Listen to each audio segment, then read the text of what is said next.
Hi, I'm Sam, and this is the P-80 Shooting Star by Lockheed.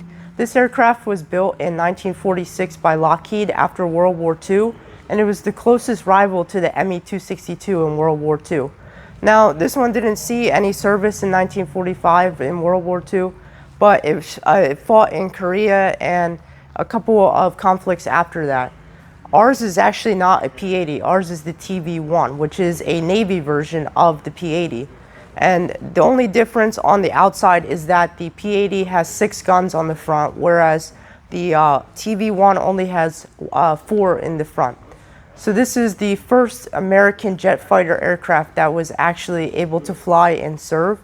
So it is a very early design, and it uses a Coke bottle style shape, where the fuselage is sort of shaped like a Coke bottle. Hi, thanks for watching. If you like what you see, hit that like button and also subscribe to this channel. For more exclusive content about this museum, check in the description below where you will find the YouTube channel of the museum.